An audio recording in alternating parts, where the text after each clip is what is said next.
पहली शंका। परम पूज्य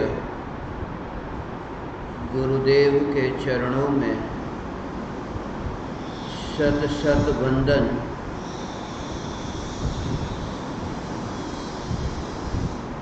तत्व विचार चलता रहता है।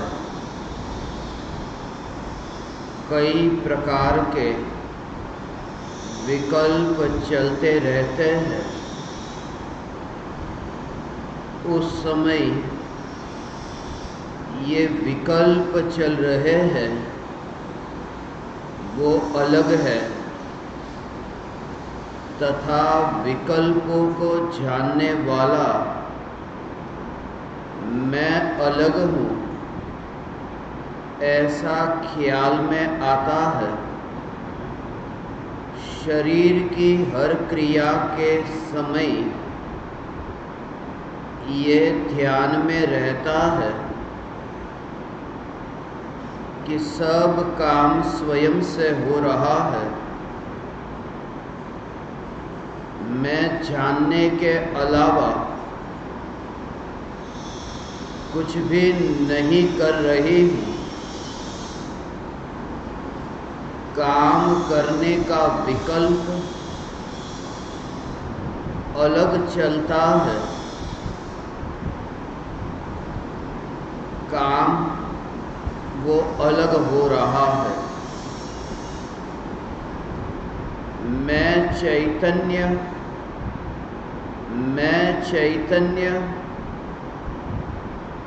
मैं शुद्धात्मा हूँ, ऐसा अंतर में चलता रहता है। 12 नंबर में आपने कहा कि वर्तमान में शांत चित्त होकर के एक शब्द को भी दोहराना मत।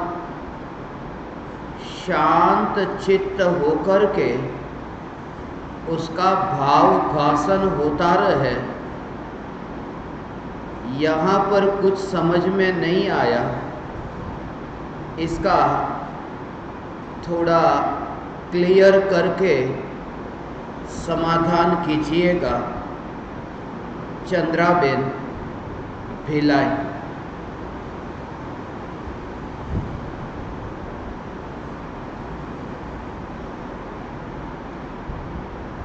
चैतन्य तत्व की स्वसंवेदन प्रत्यक्ष निर्विकल्प अनुभूति होते ही जगत की घटनाओं की ओर ध्यान तो जाता है। जगत की सभी घटनाएं ज्ञान का विषय तो बनती है, फिर भी भीतर में यह जागृति कि अनेक ज्ञेयों के प्रतिबिंब के कारण ज्ञान की एक समय की अवस्था अनेक प्रकार की नहीं हो जाती। ज्ञान की एक समय की अवस्था में अनेक भेद नहीं हो जाते। ज्ञान की एक समय की अवस्था एक समय की रहती है। उस एक समय की अवस्था में प्रतिबिंबित होने वाले ज्ञेय कितने हैं यह महत्वपूर्ण नहीं है। ज्ञान की एक समय की पर्याय एक समय का रूप छोड़कर अनेक रूप नहीं होती, ये सबसे अधिक महत्वपूर्ण है। जैसे दर्पण की एक समय की अवस्था और सामने तरह तरह के पदार्थ है, जिसमें टेबल है, कुर्सी है, खिड़की, दरवाजे, ये अनेक पदार्थ है। और अनेक पदार्थ जिस दर्पण में प्रतिबिंबित हो रहे हैं वह दर्पण की एक समय की अवस्था।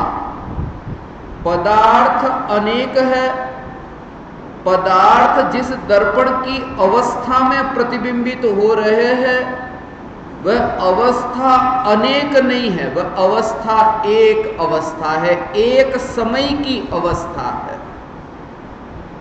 ज्ञेय अनेक है और ज्ञान की जो अवस्था है वह अवस्था एक है।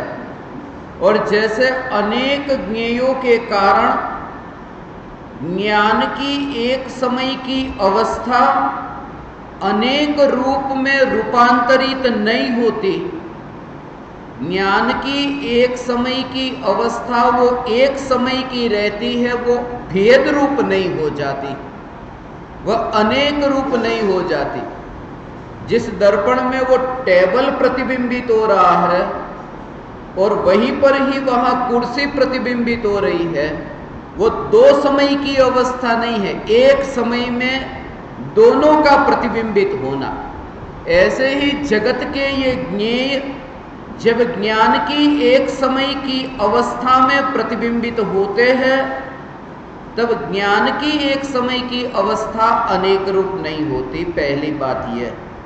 अब दूसरी बात कि जैसे अनेक पदार्थों के कारण एक समय की दर्पण की अवस्था वो अनेक रूप नहीं हुई, वो एक समय की अवस्था एक समय की रही। अब दूसरी बात कि ऐसे ही दर्पण की दूसरे समय की अवस्था, तीसरे समय की अवस्था, ऐसे दर्पण की अनंत अवस्था, उन अनंत अवस्थाओं के भेद है, मगर अनंत अवस्थाओं के भेद के कारण दर्पण की जो स्वच्छता में जो एक रूपता है, उस एक रूपता को अनेक अवस्थाओं के कारण कोई बाधा नहीं पहुंचती, कोई संबंध नहीं होता।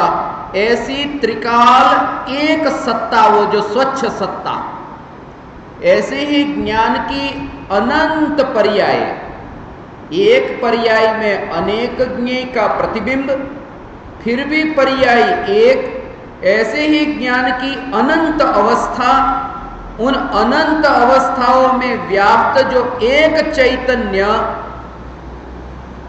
उस एक चैतन्य सत्ता में अनेक पर्यायों के भेद होने पर भी उस सत्ता में कोई भेद नहीं। ऐसी यह चैतन्य सत्ता, चैतन्य सत्ता जब अनुभव में आती है, अनुभव के बाद फिर ज्ञेय ज्ञान में प्रतिबिंबित हो तो हो, जो भी ज्ञेय ज्ञान में प्रतिबिंबित हो, मगर वहां दर्पण की एक सत्ता मात्र पर जोर। दर्पण में अनेक पदार्थ प्रतिबिंबित हो, मगर दर्पण का ये स्वरूप, वो स्वरूप का दर्पण की अवस्था के साथ कोई संबंध नहीं। दर्पण का जो स्वरूप है वो दर्पण के स्वरूप का दर्पण की अवस्था के साथ कोई संबंध नहीं। तो दर्पण की जो त्रिकाल सत्ता है, जिसका एक समय की पर्याय के साथ संबंध नहीं, ऐसी वह पर्याय न्यारी, त्रिकाली से न्यारी, वह त्रिकाल दर्पण, वह त्रिकाल सत्ता उस दर्पण में प्रतिबिंबित होते हैं। ऐसे जो पदार्थ, टेबल, कुर्सी, उस सत्ता का उससे कैसे संबंध हो सकता है? ऐसे ही ज्ञानी की यह श्रद्धा कि अनेक पर्याय जो ज्ञान की, उन पर्यायों में भी जो त्रिकाल सत्ता जो परिणमित नहीं होती, ऐसी त्रिकाल सत्ता का ज्ञान की एक समय की पर्याय में प्रतिबिंबित होने वाले ज्ञेयों के साथ उस सत्ता का कैसे संबंध? वो सत्ता प्रति समय दृष्टि में है और इस दृष्टि के कारण ज्ञानी प्रति समय सम्यक दृष्टि है। ये प्रति समय यह जागृति, भगवान आत्मा, ये अनादि अनंत, ये ज्ञान की पर्यायों में वो ध्रुव एक सत्ता, वो सत्ता पर जोर, वो सत्ता ज्ञान का परिणमन होता है। ज्ञान के परिणमन में ज्ञेय प्रतिबिंबित होते हैं, मगर ज्ञान की जो अलग अलग समय में अलग अलग अवस्था होती है, उन अलग अलग अवस्थाओं में व्याप्त वो जो सत्ता मात्र जो है, वो अवस्था से न्यारा ऐसा जो स्वरूप, बस उस स्वरूप पर जोर। अलग अलग अवस्था तैयार होती है। ऐसे ये अवस्था तैयार होती है, उन अवस्थाओं में व्याप्त ऐसा ये सत्ता मात्र, ये सत्ता मात्र चैतन्य, ये सत्ता मात्र का भाव, उस ज्ञान की अवस्था में ज्ञेय तो कहीं भी नहीं। और जब ज्ञेय कहा ना, तो शरीर, पुत्र, पत्नी, परिवार ये ज्ञेय नहीं।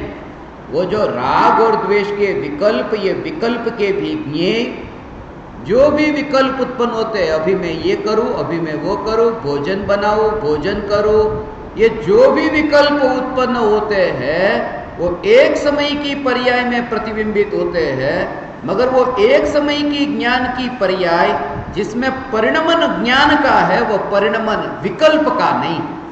वो विकल्प जैसा ज्ञान का परिणमन है, मगर वो विकल्प का नहीं। वो गुलाब का फूल ब्लैक बोर्ड पर ऐसा चित्र बनाया और वो चित्र चौक से वो चित्र बनाया, और किसी को भी पूछो कि ये क्या है, कि गुलाब का फूल है, मगर वो जो गुलाब का फूल, वहां गुलाब का फूल कहीं है ही नहीं, क्योंकि गुलाब का फूल गुलाब की सत्ता को छोड़ करके वो ब्लैक बोर्ड पर कैसे जाएगा। तो वो जो आकार है, वो जो रूप है, वो गुलाब के फूल जैसा है पहली बात, मगर उसमें जो व्याप्त है वो क्या है, कि चौक व्याप्त है। जो चौक से लिखा गया है वो चौक उसमें व्याप्त है, जो चौक के परमाणु ही उसमें व्याप्त है। और जिसकी दृष्टि उस गुलाब के फूल के ऊपर नहीं, उसे उस आकार में भी, गुलाब के जैसे आकार में भी, गुलाब के नहीं, गुलाब के जैसे आकार में भी वो चौक की सत्ता देखना। ऐसे ही प्रति समय जो ज्ञेय ज्ञान में प्रतिबिंबित होते हैं, उनके ज्ञान में प्रतिबिंबित होने के काल में ज्ञानी को ज्ञान की प्रत्येक अवस्था में चैतन्य सत्ता के अतिरिक्त कुछ भी जानने में नहीं। वो दृष्टि का जोर ऐसा, ये सम्यक दृष्टि का जोर। ज्ञानी को भी ये आत्मा की अनुभूति हुई, अनुभूति होने के बाद ये जगत के ज्ञेय ये जानने में आते हैं। ये पुरुषार्थ नहीं, ये कमजोरी है, ये ज्ञानी की कमजोरी। यहां ये पूछे है ना,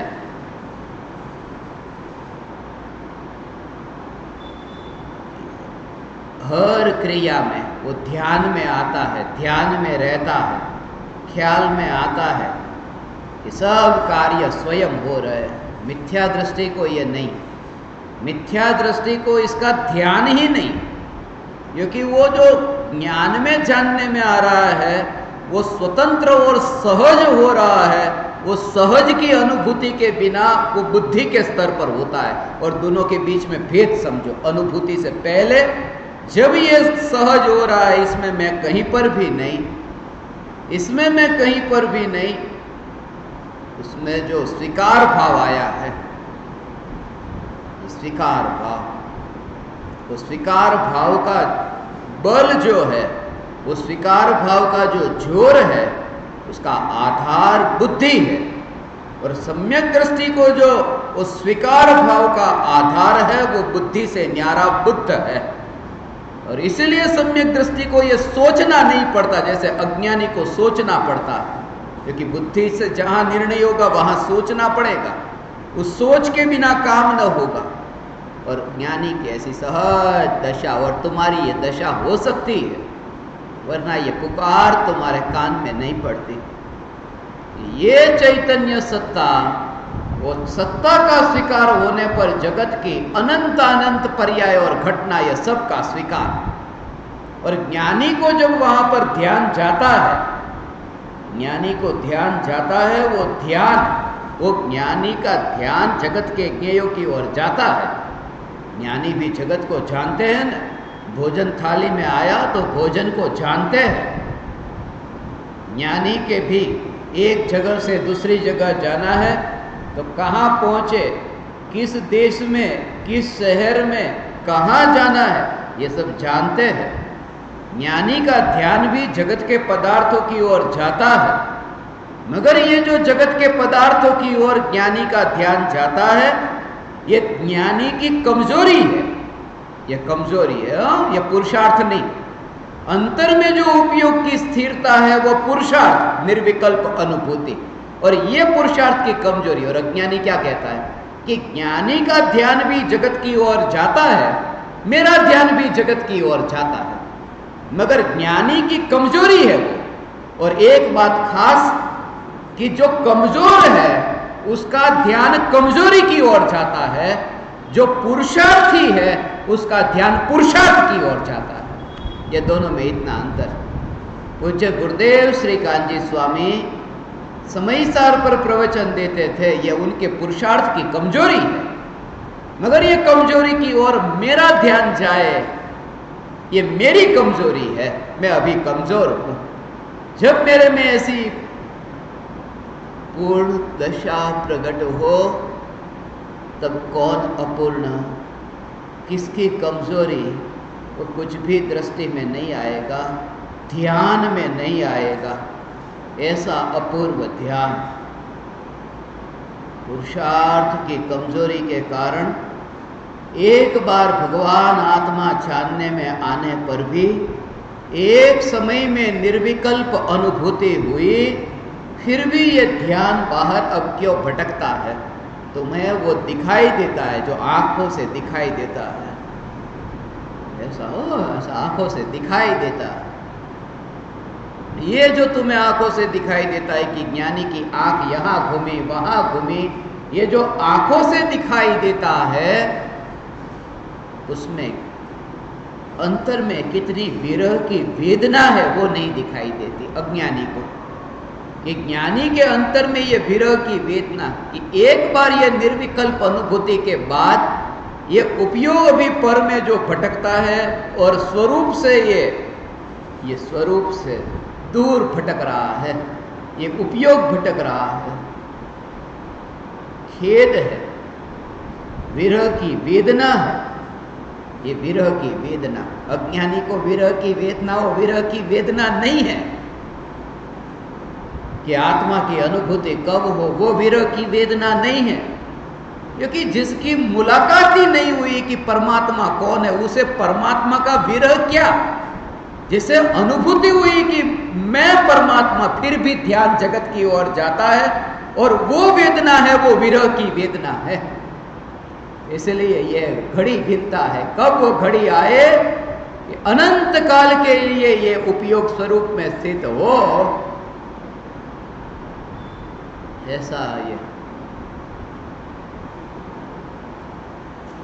ऐसा चैतन्य स्वरूप भगवान आत्मा, ये त्रिकाल ध्रुव चैतन्य सत्ता, परद्रव्य ज्ञेयों से न्यारी, ज्ञान की प्रति समय उत्पन्न होने वाली अवस्था से न्यारी, ऐसी ये चैतन्य सत्ता। उस सत्ता का स्वीकार होने पर प्रत्येक घटना का स्वीकार, और उससे पहले जो प्रत्येक घटना का स्वीकार हो रहा है उसमें घटना पर जोर है, स्वरूप पर नहीं। दोनों में यह अंतर। मिथ्या दृष्टि का क्या है कि कांच का गिलास जब फूटा है तो कांच का गिलास ये फूटना ही था, उसका जो पूरा जोर ये फूटना ही था, उसे कोई रोक ही नहीं सकता। उसका स्वभाव ही ऐसा है कि फूटे। माने उसका जितना भी चिंतन होता है, उस चिंतन में वो जो घटना जहां घटित हुई है, जोर पूरा उस पर है, और सम्यक दृष्टि को स्वीकार होता है। ये सब स्वीकार है, सब स्वीकार है, मगर स्वीकार में इतना अंतर है कि गिलास फूटा, अज्ञानी को क्या, गिलास फूटा, कांच का है, कांच का गिलास फूटता है, इस समय उसका फूटने का काल आया इसलिए फूटा। ये सब गिलास पर जोर। और ज्ञानी का जोर क्या है कि गिलास फूटना था, कांच का था, फूटने योग्य था, ये सब हुआ, मगर इसका जो स्वीकार हो रहा है कि चैतन्य सत्ता से ये न्यारा है, उससे मेरा कोई संबंध नहीं है। वो भेद विज्ञान के बल पर घटना का स्वीकार है। अज्ञानी ने वो स्वरूप को पहचाना नहीं, इसलिए जो स्वीकार है उस स्वीकार का मूल्य 2 कौड़ी का भी नहीं। ऐसा, इसलिए पूरा जोर चैतन्य पर। एक एक का स्वीकार कहाँ करने जाओगे? मैं तुमसे कहूँ एक पर्याय को छोड़ो, हाथ में जलन हो रही है, जलन की ओर ध्यान मत दो, छोड़ो इस जलन को। सिर में दर्द हो रहा है, ये दर्द को भूलो, दर्द की ओर ध्यान मत ले जाओ। ऐसा पैर में कांटा चुभा है तो वहां पर भी दर्द हो रहा है, वहां ध्यान लेके मत जाओ, ध्यान लेके मत जाओ। मगर हाथ की ओर, सिर की ओर, पैर की ओर ध्यान लेकर मत जाओ, इससे ध्यान वहां जाता ही जाता है। कि कहां ध्यान नहीं ले जाना है कि हाथ में, तो ध्यान वहां गया। एक ही उपाय है, स्वरूप, स्वरूप। इसलिए बच्चे को तुम कितना भी कहो कि बेटा तू ये खिलौना छोड़, छोड़, वो छोड़ता ही नहीं, वो खिलौना नहीं छोड़ता। उसको खिलौना तो दूर, बच्चा आग से खेलता है, आग को भी नहीं छोड़ता, खिलौने के तो दूर। ये आग से मत खेल, मत खेल। थोड़ी देर हाथ जला, थोड़ा आग से दूर गया, मगर फिर वो आग के पास गया, थोड़ी देर बाद फिर आग से खेलता है। वो खेलना उसको बंद कर कि मत करिए, मत करिए, फिर भी वो आग को नहीं छोड़ता। वो खिलौना जो छुड़ाना चाहते वो आग उसके लिए खिलौना है जिससे वो खेल रहा है, वो एक खिलौने को छोड़ता ही नहीं। मगर बाजार से पिताजी एक नया खिलौना लेकर आए और वो खिलौना लेकर आए और उस बच्चे ने वो आग का खिलौना छोड़ दिया। ऐसा नहीं, वो नया खिलौना लेकर आए, वो पैकेट खोला और उस खिलौने का स्वरूप बताया कि देख ये खिलौना ऐसा है, ऐसा है, तू जिस खिलौने से खेलता है वो चाबी से चलता है, ये खिलौना रिमोट से चलता है। जैसे इस खिलौने का स्वरूप बताया कि वो खिलौना, उसका त्याग नहीं किया उसने, ध्यान ही नहीं गया कि वो खिलौना कहां पड़ा है। और पूरा ऐसे ही स्वरूप को गुरु खोल के बताते हैं कि ये स्वरूप है। और ये नहीं कहते कि तू विकल्प को छोड़, तू देह को छोड़, तू हाथ की वेदना को छोड़, तू सिर दर्द को छोड़, कि वो स्वरूप की मस्ती तुझे ऐसे हो।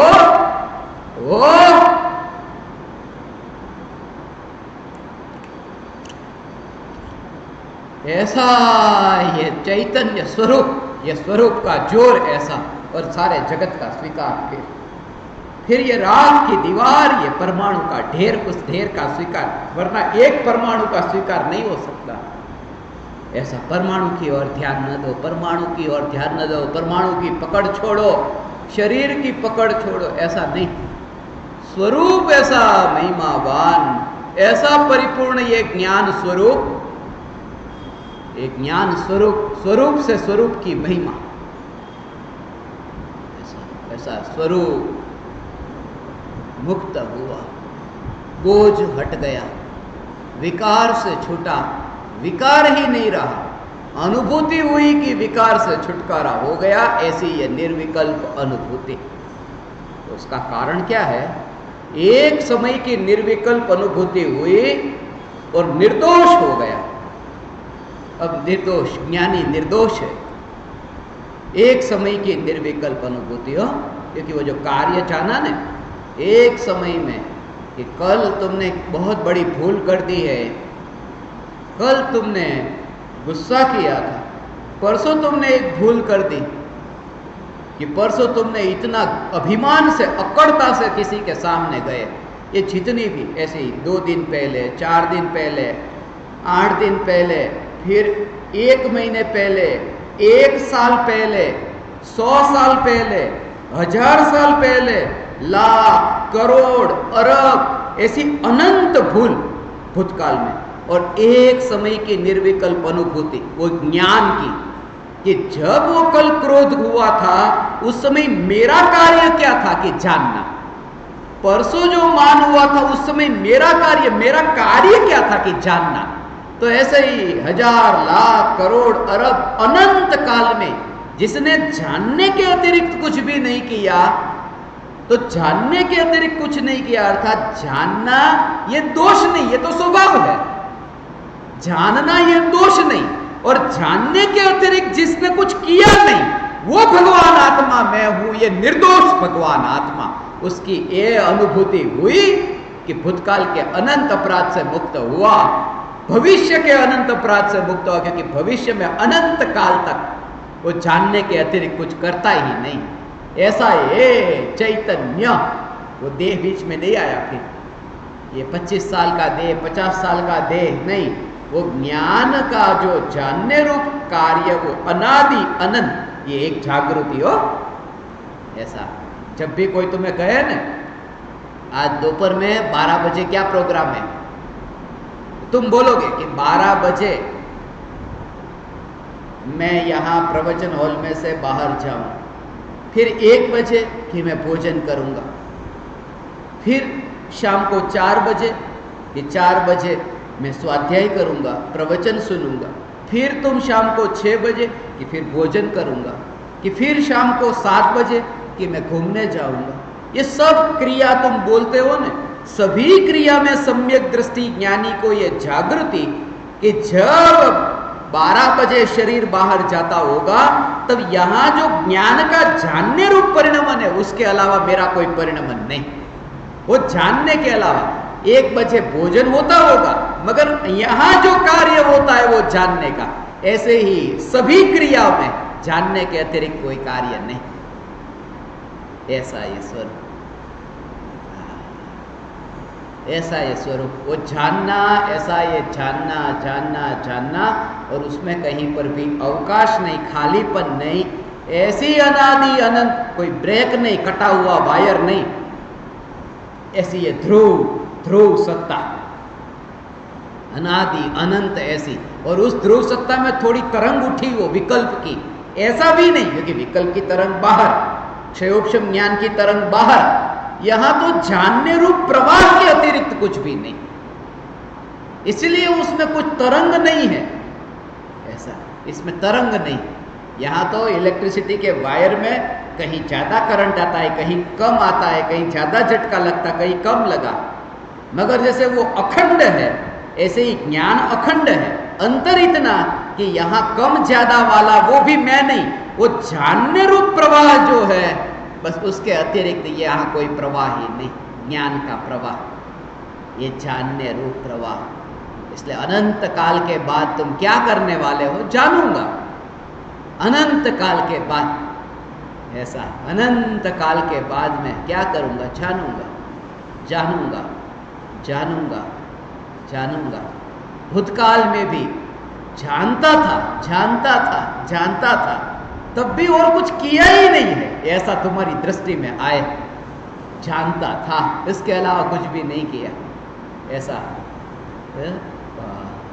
ज्ञान का ऐसा जानना। इतने अपराध ने, कल मैंने इतने अपराध किए थे और आज सुबह मैंने प्रतिक्रमण कर लिया, तो उस समय भी तुम्हारे अंतर में ये जागृति ज्ञानी को रहती है।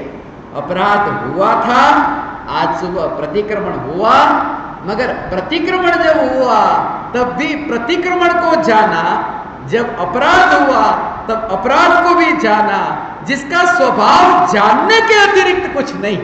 ऐसा ये भगवान आत्मा, ये प्रयोग करने पर तुम्हारी मस्ती कुछ और होगी, वो जो स्वीकार घटना का होगा वो असली स्वीकार है। આવું છે, આવું સ્વરૂપ છે। કારણ કે એની ચૈતન્યની સત્તા જે છે, ધ્રુવ સત્તા, એ સત્તાની અનુભૂતિ પછી એ સત્તાથી ન્યારું આ બધાને જોઈ લીધું છે। ऐसा ये स्वरूप है, हाँ। ये ध्रुव चैतन्य सत्ता, एक एक पूर्ण ध्रुव, बिना ब्रेक की, जहां कोई अवरोध नहीं, ऐसी ध्रुव सत्ता सत्ता। और फिर जो तुम देखोगे उसमें तुम्हें कमजोरी नहीं दिखेगी, उसमें भी तुम्हें परिपूर्णता का एहसास होगा, वो स्वीकार होगा, वो घटना का स्वीकार होता है, सारे जगत की घटना का स्वीकार होता है। ऐसा क्या लेके आए थे, क्या लेके जाने वाले हैं, खाली हाथ आए थे, खाली हाथ जाएंगे। ये हाथ है, ये खाली हाथ, ये हाथ हमेशा खाली हाथ रहते हैं। अभी जो स्वीकार होता है ना, अभी जो स्वीकार होता है उसमें क्या कि इस हाथ में कुछ है ही नहीं, खाली हाथ रहते हैं। हाथ में कितना भी माल आया मगर हाथ तो खाली रहते हैं। अज्ञानी जब ये विचार करता है तब उसे कमजोरी दिखती है, और ज्ञानी क्या कि ये हाथ हमेशा खाली हाथ ही रहते हैं, क्योंकि हाथ तो तभी भरे जब हाथ में कहीं अवकाश हो। कोई तिजोरी में खाली जगह हो तो तिजोरी को भरो, हाथ तो तभी भरे जब हाथ में कुछ खालीपन हो। मगर यहां जो हाथ के परमाणु, वो प्रत्येक परमाणु ऐसा परिपूर्ण कि जिस परमाणु में अवकाश नहीं तो हाथ में अवकाश कैसे? तो बाहर का जो धन वो हाथ में नहीं रहा, वो हाथ की कमजोरी नहीं, वो हाथ की पूर्णता है कि कहीं अवकाश ही नहीं है। हाथ कैसे अंदर कैसे वो धन के ढेर को अंदर कैसे रखे, क्योंकि ये तो परिपूर्ण है, उसमें शक्ति प्रकट होती है। एक अनुभूति के पश्चात जो घटना का स्वीकार होता है उसमें शक्ति दिखती है प्रत्येक परमाणु की। अनुभूति से पूर्व जो स्वीकार होता है उसमें एक प्रकार की निराशा है, उसमें एक प्रकार का रोना धोना है। अरे इस जगत में कोई किसी का कोई नहीं, सब धोखेबाज, सब धोखेबाज। और उसके बाद में ये होता है सब धोखेबाज नहीं, सब परिपूर्ण इस स्वरूप को नहीं पहचानते हैं, ऐसे परिपूर्ण, धोखेबाज नहीं। अनादि अनंत ऐसी ये ध्रुव सत्ता, भूतकाल में अनंत काल में उसके अलावा कुछ काम ही नहीं किया। ऐसा भूतकाल में भी उनके भी वो जानना हो रहा था। उस समय भी वही काम हो रहा था, कार्य बदला नहीं, कार्य वही है। जानने के अतिरिक्त कोई कार्य नहीं है सिद्ध भगवान को। ये मैं जब सुनता था टीवी पर, वो सीरियल एक आती थी, सास भी कभी बहू थी, ऐसी एक सीरियल आती थी। हमेशा वो सीरियल जब आती मैं देखता कि सास भी कभी बहू थी, सिद्ध भी कभी संसारी थे। सास जो आज सास बन गई है, मगर पहले तो कभी बहू थी ना, तो सिद्ध कभी संसारी थे।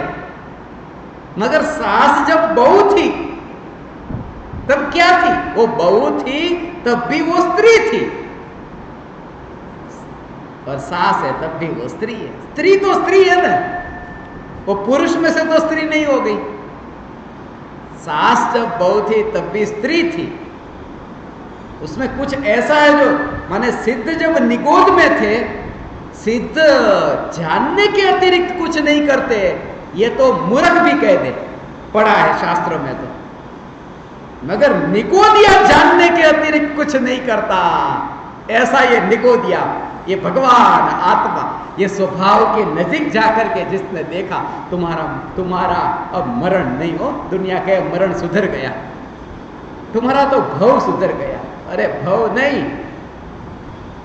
तुम्हारा भाव सुधर गया, भाव सुधर गया। शुभाशुभ भाव से न्यारा शुद्ध भाव यह निर्विकल्प अनुभूति के काल में प्रकट होता है। ऐसा हो ज्ञान के पर्याय में जानने के अतिरिक्त कोई कार्य ही नहीं हुआ, और उस पर्याय के परिणमन के कारण त्रिकाली ध्रुव की जो सत्ता, ये सत्ता उसमें भेद रूप नहीं हो गई, खंडित नहीं हुई, ऐसी ये सत्ता, ये मैं।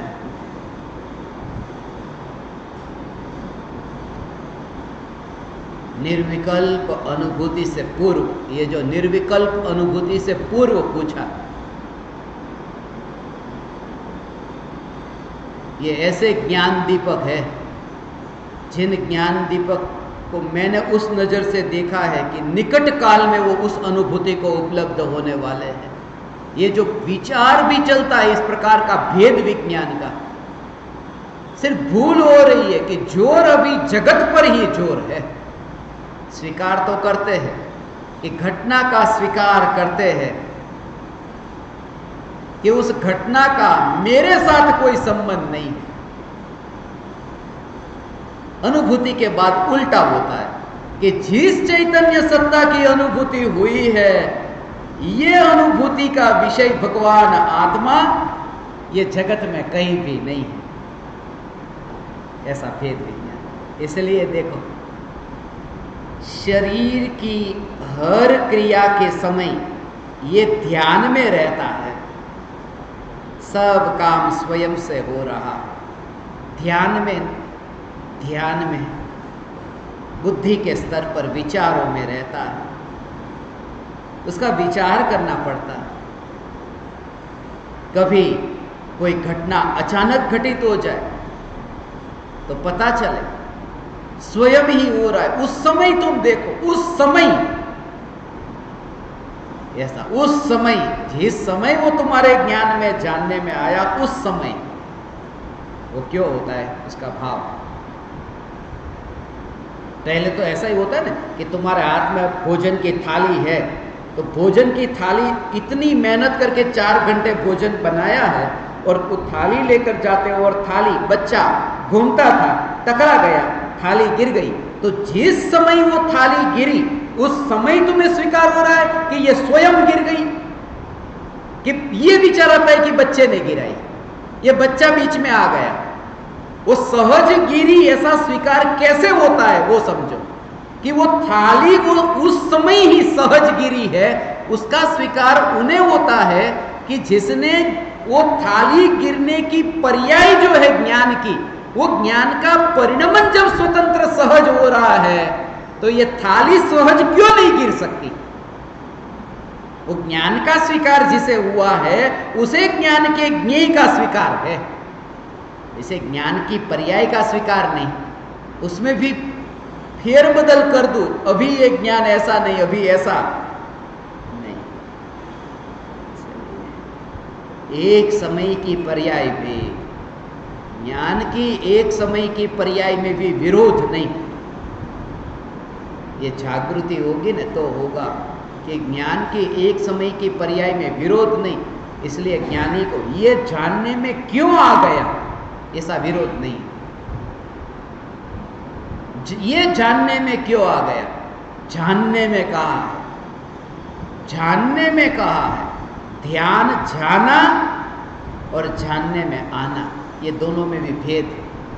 ज्ञानी का ध्यान जाता है, वो ध्यान जाता है, वो पुरुषार्थ की कमजोरी, और जानने में आता है वो स्वभाव। तो पुरुषार्थ की कमजोरी जब दूर होती है तब ध्यान नहीं जाता। जैसे अरिहंत भगवान को जगत की ओर ध्यान नहीं जाता, मगर जगत जानने में आता है, क्योंकि वो जानने में आना ये तो स्वभाव है। ध्यान जाना ये कमजोरी है, जानने। और ध्यान जाने का मतलब क्या, कि ध्यान जो विकल्प है, वो विकल्प ज्ञान को खींचकर पर में लेके जाते हैं, वो विकल्प वहां नहीं रहा। वो विकल्प का मतलब ध्यान, तुम्हारा ध्यान कहां भटक रहा है, माने वो तुम्हारे जो विकल्प है वो कहां भटक रहे हैं, वो विकल्प के लिए ये ध्यान, ये ध्यान का ध्यान। स्वयं सब काम स्वयं से हो रहा है, मैं जानने के अलावा कुछ नहीं कर रही। ये बहुत अच्छी तत्व विचार की, चिंतन की धारा है कि जानने के अलावा मैं कुछ भी नहीं कर रही। बस ये धारा चलती रहे कि जानने के अतिरिक्त कुछ भी नहीं किया, क्योंकि स्वभाव ऐसा है। ये कोई बड़ा काम नहीं किया, ये किसी पर उपकार नहीं किया, ये स्वभाव के अनुरूप परिणमन हुआ। जैसे पुद्गल जड़ के स्वभाव के अतिरिक्त किसी और कार्य रूप परिणमित नहीं होता, स्पर्श रस गंध के अलावा वो पुद्गल चेतन रूप परिणमित नहीं होता। ऐसे ही मैंने जानने के अलावा कोई कार्य नहीं किया, इसमें कोई उपकार नहीं किया। ये स्वभाव।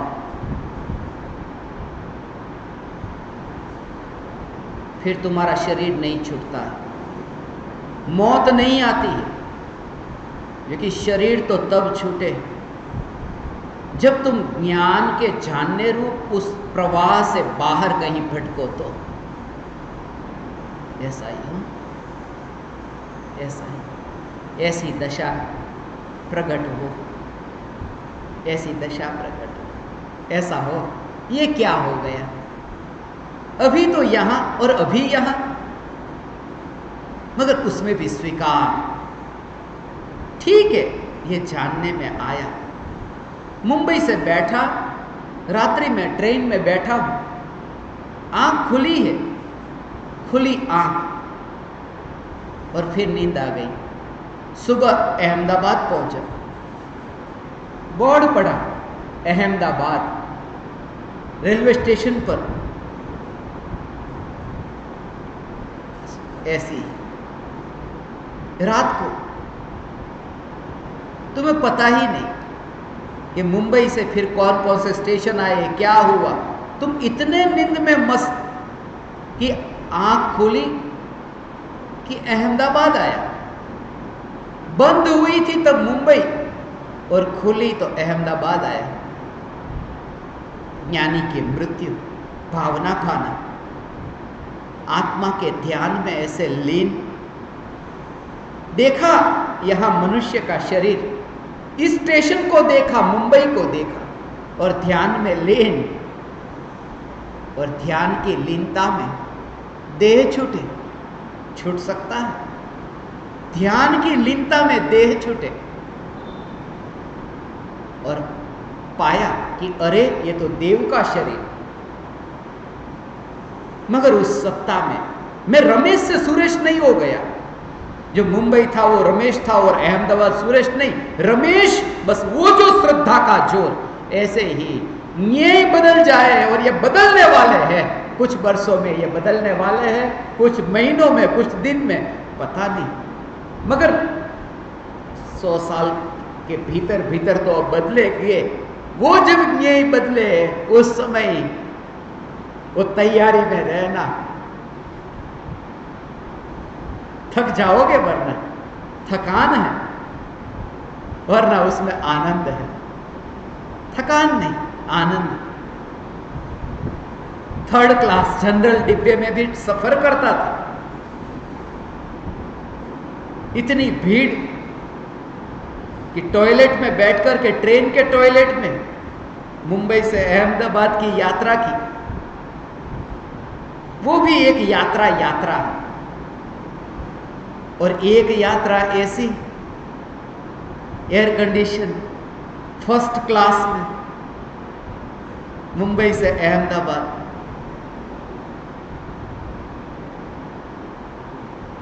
उसमें आंख बंद नहीं होती थी। टॉयलेट में जब बैठ करके यात्रा होती थी, आंख बंद नहीं होती, नींद ही नहीं आती।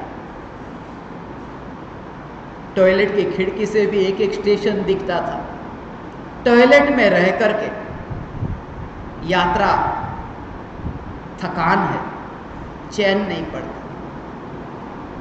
1st क्लास में विश्राम, कब आ गया अहमदाबाद पता भी न चला। अज्ञानी की हालत वो 3rd क्लास में, टॉयलेट में नहीं, ये शरीर के ही शौचालय में, ये मल में यात्रा होती है। अगले भव में जाता है, स्टेशन बदलता है। अभी या मनुष्य, और फिर कोई और स्टेशन, मगर शरीर में ही रहा।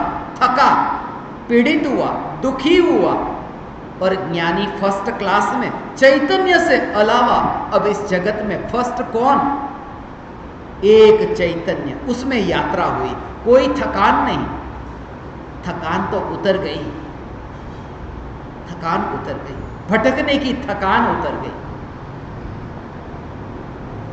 ये यात्रा, मगर प्रति समय यह जागृति कि ज्ञान की जो यात्रा है, जानने रूप जो परिणमन, उस ज्ञान के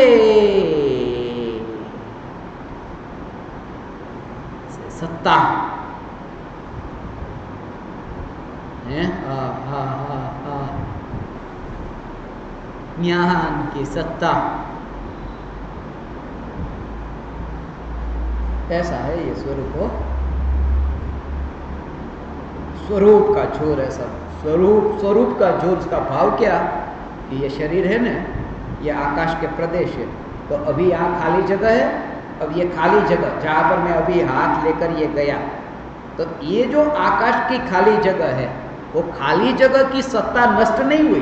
वो आकाश तो आकाश रहता है ना, भले उस आकाश में किसी पुद्गल का वास हो, मगर वो आकाश की सत्ता नष्ट नहीं हुई। ये पहली बात। सत्ता स्वरूप तो है, यदि सत्ता स्वरूप नहीं होता तो वस्तु भी कैसे होती। तो आकाश है। जब एक कबाड़ के अंदर अलमारी में आपने 10 शास्त्र रख दिए, 10 शास्त्र के लिए खाली जगह थी तो रख दिए, अब खाली जगह है कि नहीं है? उसके बाद भी खाली जगह है। 10 शास्त्र रखने के बाद अलमारी में उतनी ही खाली जगह है जितनी पहले, क्योंकि वो खाली जगह नहीं होती तो 10 शास्त्र रहते कैसे? खाली जगह तो है। वो खाली जगह जो हमें दिखाई देती थी वो नहीं है, जिसमें वो शास्त्र आ गए हैं ऐसा। मगर वो खाली जगह अपनी सत्ता को, और जो हमें दिखाई देता है वहां हम कहते खाली जगह नहीं है। जैसे मेरे और तुम्हारे बीच में खाली जगह है, क्या खाली जगह है? मगर किसी वैज्ञानिक से पूछो, वो कहेगा नहीं है, हवा तो है, मगर वो हवा हमें नहीं दिखाई देती, इसलिए हम कहते हैं कि खाली जगह है। तो जिनकी नजर में वो शास्त्र नहीं है, उसे तो वहां भी खाली जगह दिखाई देती है। ऐसा आकाश का स्वरूप ऐसा है। अब मैं जो तुमसे कहता हूं वो समझो कि आकाश जो है, उस आकाश में ये हाथ है, तो फिर भी ये हाथ के ये पुद्गल के परमाणु और आकाश एक क्षेत्र पर है ना, कि जिस आकाश के प्रदेश और वहां पर ये हाथ रखा, अलग अलग प्रदेश पर नहीं, उस प्रदेश पर हाथ रखा, फिर भी पुद्गल के जो परमाणु वो अपने स्वभाव को छोड़कर आकाश के रूप में रूपांतरित नहीं हो जाते। पुद्गल है वो खाली जगह नहीं हो जाता, और खाली जगह है वो पुद्गल नहीं हो जाती। जब पुद्गल आकाश में रूपांतरित नहीं होता, आकाश पुद्गल में रूपांतरित नहीं होता, भले एक क्षेत्र पर है, ऐसे ही ये भगवान आत्मा पुद्गल शरीर के साथ रहते हुए स्वयं पुद्गल रूप नहीं होता, और ये पुद्गल शरीर आत्मा रूप नहीं होता। ऐसा भिन्न दृष्टि में आना ये ज्ञानी को प्रति समय है। ऐसा ये शरीर, और शरीर में नहीं हो, शरीर के अतिरिक्त ये राग के विकल्प में भी, ये राग का विकल्प और ज्ञान के प्रदेश, ये एक प्रदेश पर होने पर भी ज्ञान के प्रदेश जहां है वहां राग के प्रदेश नहीं मिले। ये भेद विज्ञान। आज सिर्फ बस भाव से भीग कर सुनो, सब समझ में आएगा। दिशा सच्ची है तो समझ में आएगा, इसलिए भले नहीं समझ में आता, सुनो, स्वरूप को सुनो। स्वरूप, कथा कहानियां कितनी भी समझ में आ जाती हो तो भी भावना भाना कब छुटकारा हो, और स्वरूप कितना भी सुनो समझ में नहीं आता फिर भी, क्योंकि वहां एक शांति निर्विकल्प दशा अंतर की है, इसके लिए यात्रा अंतर की है, इसके लिए ये कहा अनंत सिद्ध परमात्मा के प्रति जो विकल्प उत्पन्न होता है ना, नमो सिद्धाणम, अनंत सिद्ध परमात्मा के प्रति जो भक्ति का भाव, उस भक्ति के भाव से पुण्य ही बनता है, मगर अनंत काल इसी में बीते। और ऐसी भक्ति के भाव से जो पुण्य बनता है, मैं चैतन्य तत्व हूं, अनुभूति से नहीं, ऐसे विकल्प से, उससे ऊंची कैटेगरी का पुण्य बनता है। पुण्य भी हो, अनुभूति से तो पुण्य पाप से निर्जरा होगी, मगर मैं चैतन्य परमात्मा हूं ऐसे विकल्प रूप भाव से भी अनंत सिद्धों की भक्ति से ऊंचा पुण्य। उसका कारण कि वहां दिशा पराई की है और यहां दिशा अपनी है। वहां अनंत काल बीते तो भी अनुभूति नहीं होगी, यहां मैं चैतन्य ऐसे तत्व विचार से अंतर मुहूर्त में अनुभूति होगी। ऐसा इसका महिमा भाव स्वरूप का। हाँ, कुछ फिर नया नहीं होता। आत्मा की निर्विकल्प अनुभूति होने पर नया कुछ भी नहीं होता। ऐसी सत्ता पर जोर सदा काल वो बना रहता है।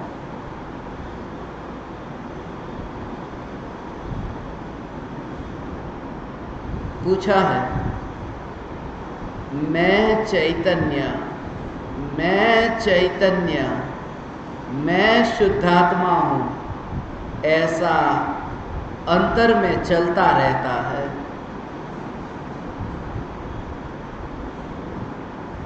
अंतर में, ये भी अंतर में नहीं चलता, ये भी बाहर में ही चलता है।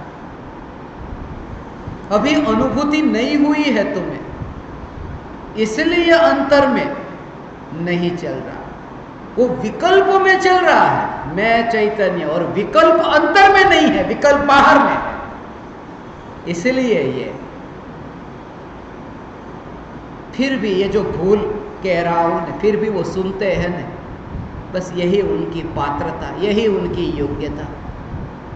आज अलग अलग दृष्टिकोण से विचार हो, आज ये स्वीकार हो कि कहां भूल हो रही है, इस भ्रम से तो भ्रमित होकर के तो नहीं बैठे ना, ऐसे विरले को होगी, अनुभूति होगी।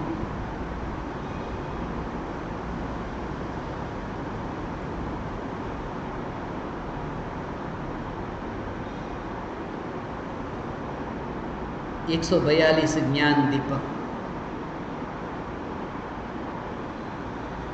आज सुबह ही जब ये शंका मेरे पास आई, पढ़ने में आई,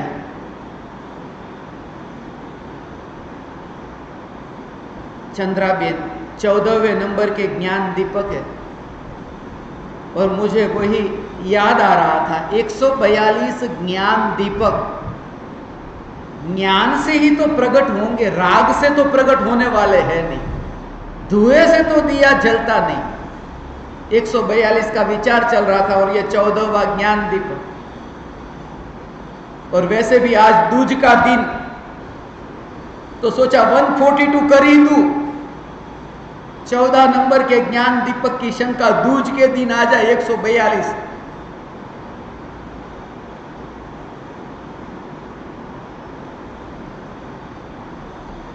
ऐसे 142 प्रज्वलित नहीं होते, ज्ञान से प्रज्वलित होंगे, राग से नहीं। ये आंकड़ा शास्त्र से नहीं।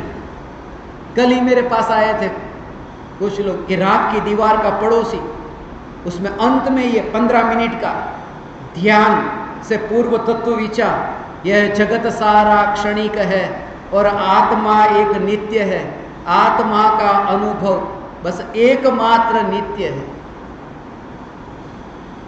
2 लाइन की ये पंक्ति, कुछ लोग 4 लाइन की करना चाहते हैं, मैंने मना किया, क्योंकि राग की दीवार का पड़ोसी ये टाइटल 1 लाइन में है और चौपाई 4 लाइन में है, तो अंत में मुझे 142 करना है तो 2 लाइन ही चाहिए।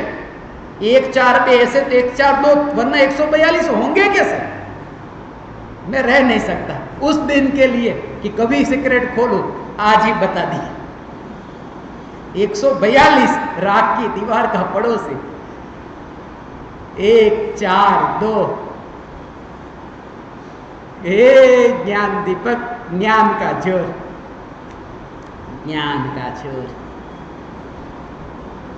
चैतन्य, चैतन्य ये जो अंतर में चलता है, वो अंतर में नहीं, वो बाहर में है।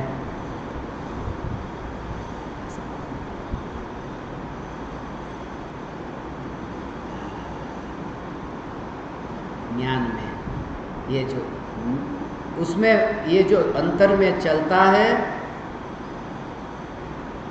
आपने कहा वर्तमान में 12 नंबर के प्रवचन में आपने कहा वर्तमान में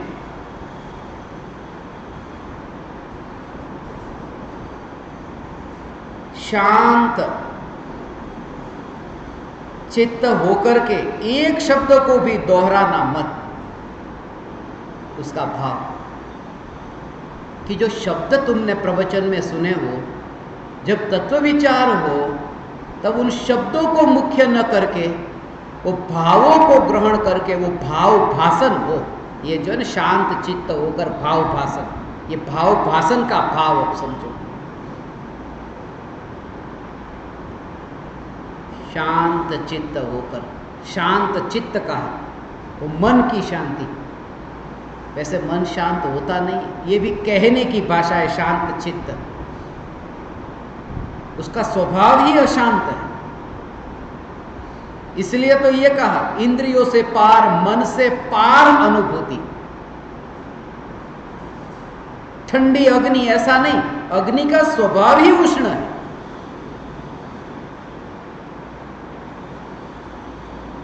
वो कहने की भाषा है। शांत चित्त होकर के ये सुनो।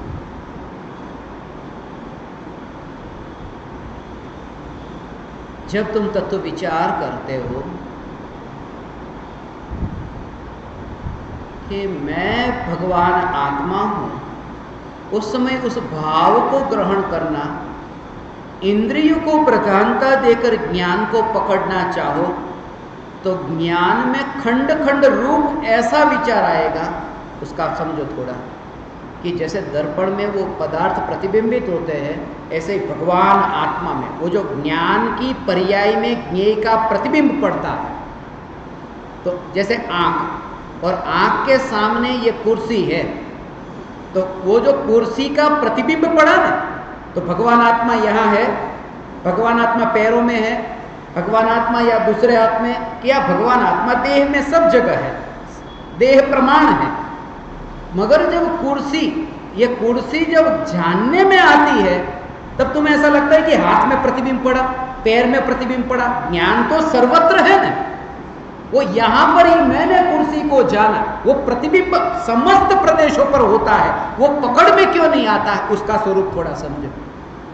असंख्य प्रदेशों में ज्ञेय का प्रतिबिंब पड़ता है, वरना क्या होगा, वरना ये होगा कि यहां आंख जो है वो यहां तो कुर्सी का प्रतिबिंब पड़ा, और यहां आग है तो आग को छू रहा है ये हाथ, तो वहां गर्मी का प्रतिबिंब पड़ा, गर्म का, और पैर में कांटा चुभा है तो वहां पर वो कांटे का प्रतिबिंब पड़ा। तो असंख्य प्रदेशों में ज्ञान असंख्य टुकड़े में हो जाएगा, मगर एक समय में तो ज्ञान में एक ज्ञेय प्रतिबिंबित होता है ना। एक समय में जो एक ज्ञेय प्रतिबिंबित होता है उसकी अवस्था असंख्य प्रदेशों में होती है। वो तो इंद्रिय से ज्ञान होता है, ऐसी मान्यता के कारण अज्ञानी को यहां प्रतिबिंब पड़ा ऐसा लगता है, मगर ज्ञान का जानना जो होता है वो आत्मा का कार्य है। ये जब श्रद्धा में आता है तब ये विकल्प नहीं होता कि ज्ञान का यहां आंख में, माने ज्ञान में प्रतिबिंब पड़ता है, वो आंख में प्रतिबिंब पड़ा कि तुमने क्या कहा, बोलो तो, थोड़ा जोर से बोलो, थोड़ा जोर से बोलो, कि हाँ अब सुनाई दिया, तो तुम्हें लगता है जैसे यहां प्रतिबिंब पड़ा हो। भगवान आत्मा असंख्य प्रदेशों में व्याप्त है, भगवान आत्मा असंख्य प्रदेशों में व्याप्त है, ऐसा तो ऐसा वो अंतर में ऐसा तो एक की ओर ऐसा जोर गया, मगर है वो सर्वत्र सर्वत्र।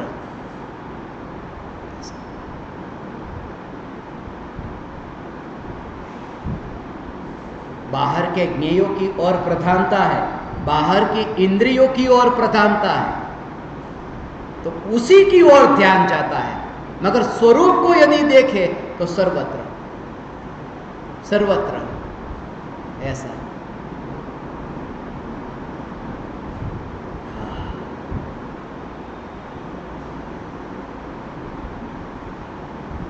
सर्वत्र ये ज्ञान का स्वरूप, और प्रति समय एक समय की ज्ञान की अवस्था। दर्पण है, वो दर्पण में कैसा होता है कि ये दर्पण, अब दर्पण में और ज्ञान में क्या क्या अंतर है ये समझो। कि दर्पण जो है यहाँ पर ये जो कुर्सी प्रतिबिंबित हो रही है, और कुर्सी पर बैठा हुआ जो व्यक्ति है वो भी प्रतिबिंबित हो रहा है। तो उसने जहां अपना हाथ रखा है कुर्सी पर, वो हाथ भी प्रतिबिंबित हो रहा है और हाथ के नीचे जो स्टैंड है हाथ रखने का, तो वो भी प्रतिबिंबित हो रहा है दर्पण में। यहां दर्पण की बात है। जब वो कुर्सी का नीचे का भाग जो प्रतिबिंबित होता है वो यहां नीचे होता है और हाथ जो ऊपर रखे हैं वो यहां प्रतिबिंबित होता है, ये दर्पण में ऊपर नीचे। मगर ज्ञान की अवस्था में ऐसा ऊपर यहां पर वो व्यक्ति जो बैठा है वो ऊपर प्रतिबिंबित हो और उसकी जो कुर्सी जहां है वो नीचे प्रतिबिंबित हो, ऐसा नहीं। वो जो पूरा दृश्य है वो असंख्य प्रदेशों में सर्वत्र प्रतिबिंबित होता है। इसी अपेक्षा से एक समय की ज्ञान की पर्याय असंख्य प्रदेशों में व्याप्त होने पर भी खंडित नहीं है, वो अखंड है। और इस वजह से यहां क्या होता है कि यहां से दर्पण को ऐसे काट दो, जैसे ही काट दिया कि अब दर्पण को काटने के बाद में नीचे का जो भाग था वो नीचे गिर गया कि वो प्रतिबिंबित नहीं होता, अब ऊपर का प्रतिबिंबित होता है क्योंकि वो कट गया नीचे का भाग। वो दर्पण कट सकता है क्योंकि उसमें इस प्रदेश पर कुछ और प्रतिबिंबित होता है, इस प्रदेश पर कुछ और प्रतिबिंबित होता है, और जहां अलग अलग प्रदेश पर अलग अलग प्रतिबिंबित हो वहां कटना हो सकता है। मगर असंख्य प्रदेशों में वो अलग अलग प्रदेश में ज्ञेय प्रतिबिंबित नहीं होता, इसलिए आत्मा काटा ही नहीं जा सकता, कट ही नहीं सकता, वो अखंड है। एक समय की ज्ञान की ऐसी अखंड अवस्था में लोकालोक प्रतिबिंबित होते हैं, वरना ऐसा होगा एक प्रदेश पर मध्य लोक, एक प्रदेश पर ऊर्ध्वलोक, ऐसा नहीं होता। तो ज्ञान का ऐसा स्वरूप, ज्ञान ज्ञान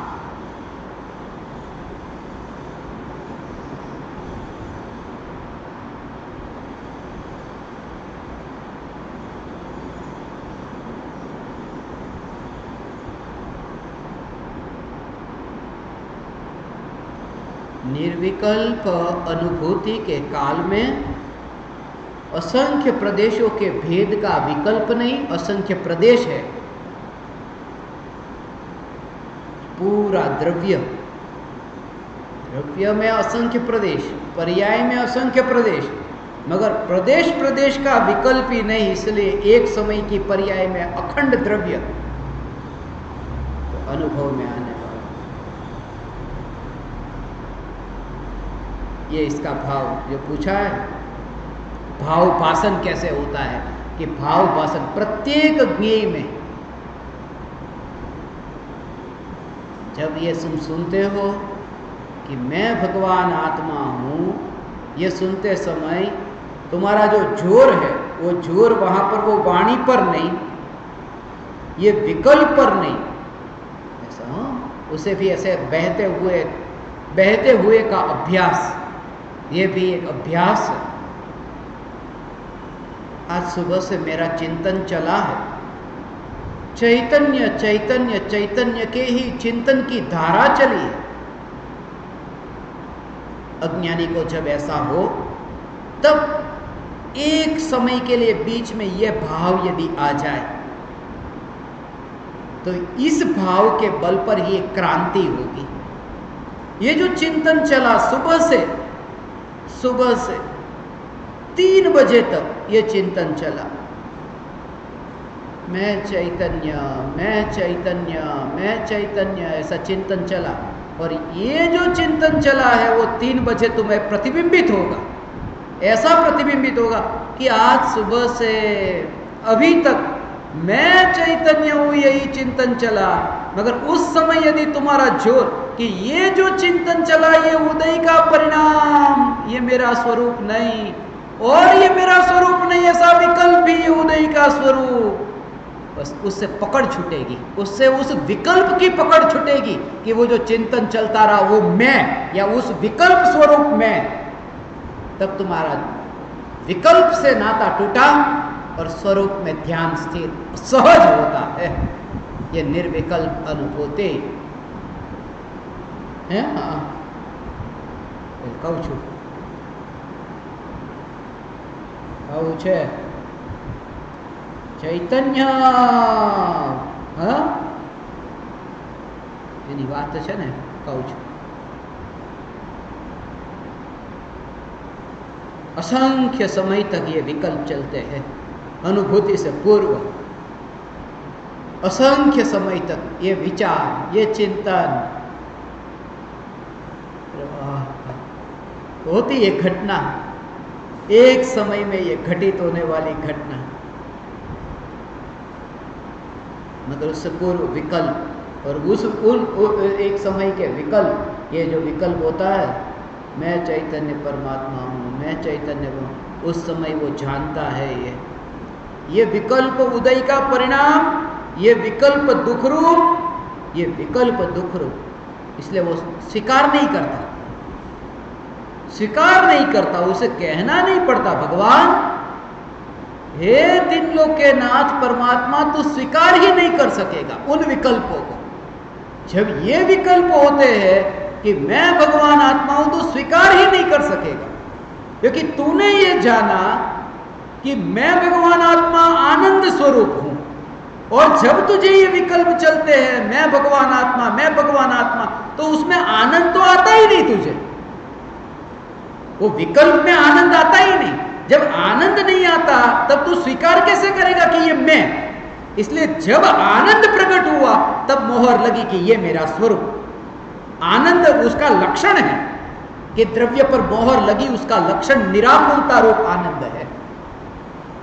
और रात की दीवार का पड़ोसी, ऐसा भगवान आत्मा है। ट्रेन में बेसવાનો वारो આવી ગયો હવે।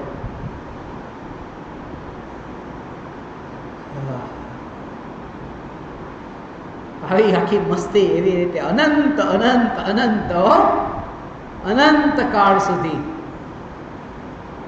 અનંત કાળ સુધી આવીને આવી પછી એ જ ધારા જાણવું જાણવું જાણવું, અને विकल्प हुए थे उन विकल्पों के काल में भी, इसलिए बहुत अपराध किए, वो अपराध बहुत किए।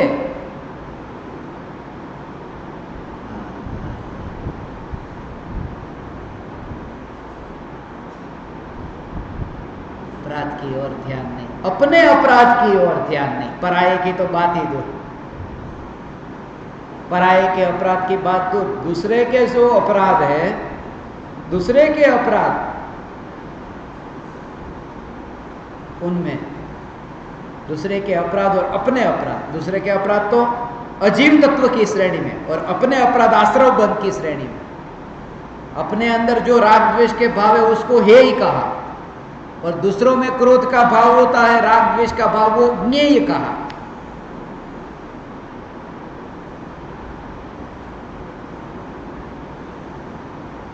कोई व्यक्ति इतना पाप करता हो तो ये भाव आया ना, कि ऐसा भाव आया कि उनके प्रति तुम द्वेष मत करो।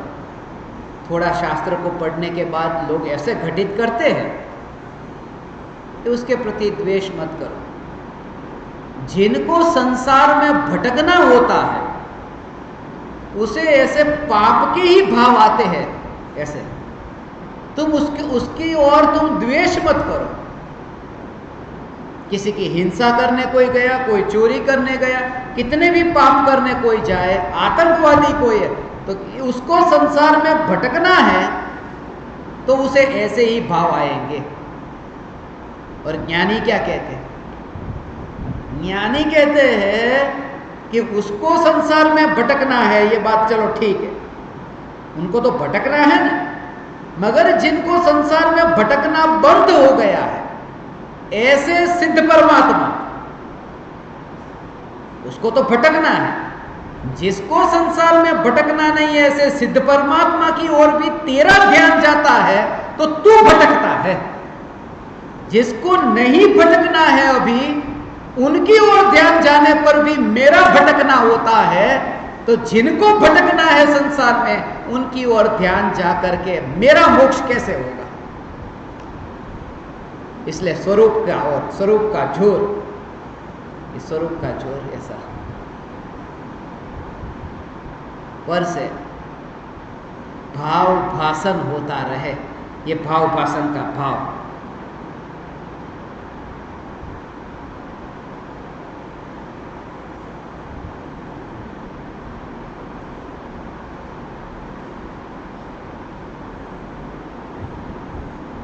ज्ञान की सत्ता,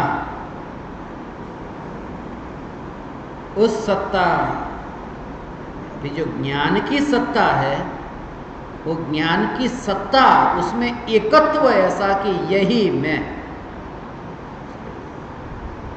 ये ज्ञान है, ये मैं ही, ये वेदन है, ये मैं ही तैयार हो रहा है, ये रूप। इसके लिए मैं ये कहता हूं, बाप और बेटा, ये भाव भाषण,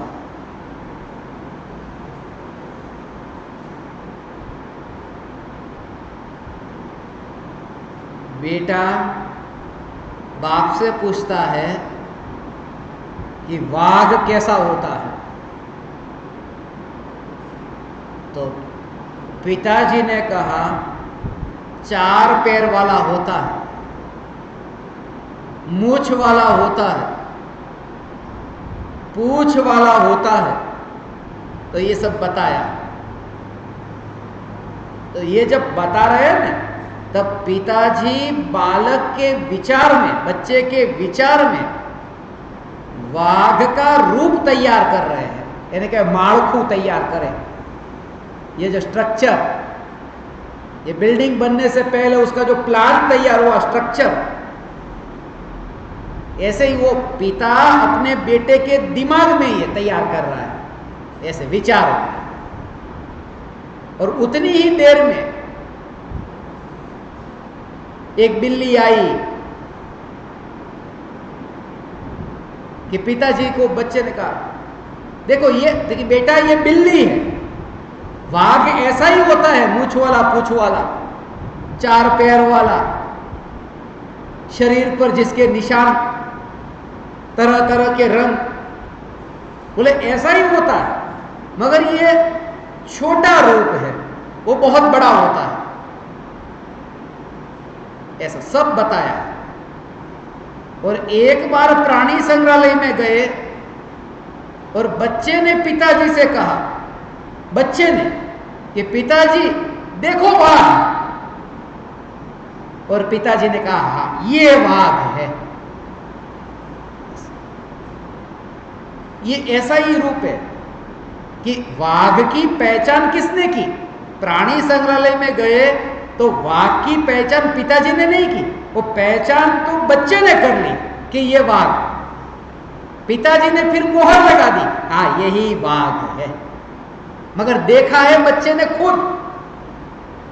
तो गुरु का कार्य इतना कि वो शिष्य के ज्ञान में आत्मा का रूप बताते हैं कि जो ज्ञान वाला है, अनादि अनंत पर्याय में जिसका परिणमन नहीं, ऐसी सत्ता स्वरूप जो चैतन्य सत्ता, वह भगवान आत्मा है। और जब शिष्य अनुभव करता है तब कहता है गुरुदेव ये आत्मा, और गुरु कहते हैं हाँ यही आत्मा का स्वरूप है, वो मोहर लगाई। मगर देखा है शिष्यों ने स्वयं, और देखने से पहले वो व्यर्थ नहीं गया। जो बताया था 4 पैर वाला, वो व्यर्थ नहीं गया, उसके आधार पर ही वो यहां तक की यात्रा हुई। भाव भाषण जब होता है,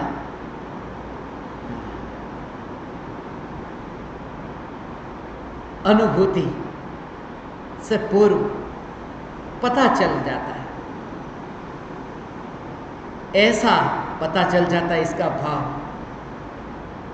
सागर नजदीक आया है,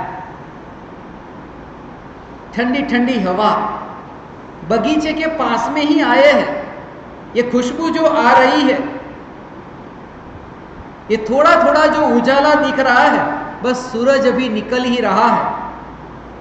कुछ ऐसी निशानी, अभी प्रकट सूरज को नहीं देखा मगर वो उजाले से, अभी सागर को नहीं देखा मगर वो ठंडी हवा से। ऐसे ही ये चैतन्य तत्व की अनुभूति से पूर्व ये ज्ञान की ऐसी धारा, यही निशानी है।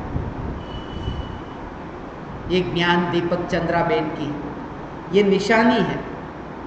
उनकी जो जिज्ञासा है, स्टेशन बदलने से पहले ही विश्राम करें, कि पता न चले कब स्टेशन बदल गया।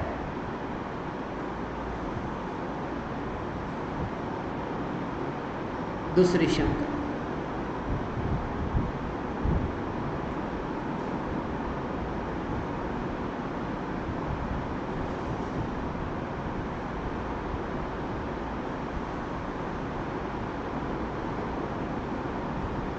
परम श्रद्धेय गुरुवर दंडवत प्रणाम। आपके प्रवचन मैंने केवल 7 दिन सुने और बहुत लाभान्वित हुआ। मैंने आपको शारीरिक तौर पर नहीं देखा। प्रवचन सुनकर आपको गुरु मान लिया है। इन दिनों मिल नहीं सकते, कृपया मार्गदर्शन करें कि कैसे और ज़्यादा साधना में आगे बढ़े और स्वयं को खोकर मिटाकर आप जैसी आत्मानुभूति हो। आपका अपना वेद प्रकाश, चंडीगढ़।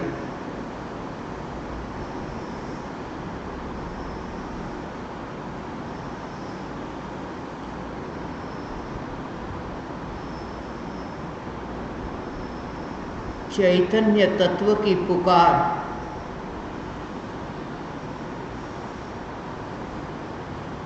वितराग वाणी आत्मा की निर्विकल्प अनुभूति में निमित्त है।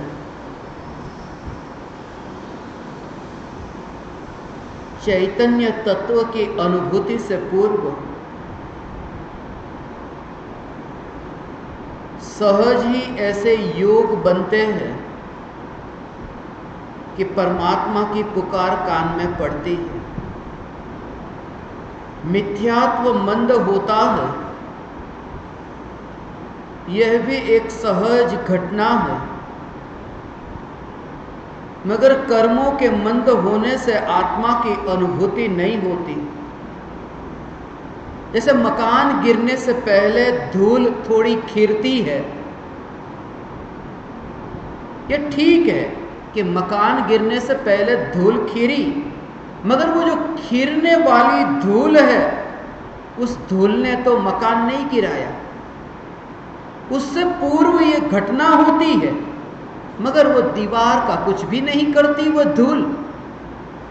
ये मिथ्यात्व का मंद होना, ये होता है अनुभूति से पूर्व, मगर वह मिथ्यात्व की मंदता आत्मा की अनुभूति नहीं कराती। आत्मा की अनुभूति जो उदय से नहीं, जो पुरुषार्थ से होती है। इसलिए अनंत सिद्धों के प्रति जो भक्ति का भाव, ये कर्म के उदय का परिणाम है। ये पुरुषार्थ का परिणाम नहीं। अनंत सिद्धों की ओर ध्यान, ये पुरुषार्थ की कमजोरी, और अनंत पर्याय का द्रव्य की ओर ढलना, ये अनंत पुरुषार्थ, ये अनंत पुरुषार्थ की यात्रा, अनंत की यात्रा। इसलिए 7 दिन तक प्रवचन सुने, लाभान्वित हुए। ऐसा होता है। आना बहुत आसान है, इसकी धारा बनी रहे, वरना यह मनोरंजन जैसा हो जाता है। एक दिन सब्जी अच्छी लगी, दूसरे दिन अच्छी लगी, फिर वही ऊब पैदा करती है। कहीं ऐसा ना हो कि यह सत्संग थोड़े दिन के लिए मीठा लगे, फिर ऊब पैदा करे, क्योंकि तुम पहले बहुत सी जगह भटक कर यहां आए हो। इसलिए तुम्हारे अनुभव से मैं तुम्हें यह चेतावनी देता हूं, आना बहुत आसान है, टिकना बहुत मुश्किल। क्योंकि कोई भी गुरु शिष्य की आवश्यकता की पूर्ति नहीं करता, और यही सबसे ज्यादा खटकता है। शिष्य को कोई भी वैद्य अपनी मरीज की आवश्यकता की पूर्ति करने लगे तो मरीज ठीक ही ना हो। मरीज चाहता है कि डायबिटीज है मगर मैं मिठाई खाऊं, डॉक्टर साहब कुछ करो। डॉक्टर सभी जरूरत को पूरा न करेगा, और मैं तुम्हारी जरूरत क्या पूरी करूं? मैं तुम्हें क्या मार्गदर्शन दूं? तुम कहते हो मैंने आपको शारीरिक तौर पर नहीं देखा। शारीरिक तौर पर नहीं देखा तो भी वही पुकार सुनी, यहां पर आओगे तो भी वही पुकार सुनोगे। और व्यक्ति को जोर मत देना, उस पुकार का भाव समझना। तुम कहते हो मैंने आपको गुरु मान लिया है, मगर मैं तुम्हारा गुरु बनना न चाहूंगा। मैं क्यों अपने पद से नीचे गिरना चाहूं? मैं उस अनादि अनंत परमात्मा पद से पतन ये कौन चाहेगा? मैं तुम्हारा गुरु नहीं, मैं किसी का गुरु नहीं। ये बात अलग है कि तुम्हें ये पुकार अच्छी लगी, ये बात अलग है कि निकट काल में आत्मा की अनुभूति से पूर्व ये चैतन्य की पुकार ही एकमात्र ऐसी पुकार लगी जिससे हित है, ऐसा तुम्हें लगा।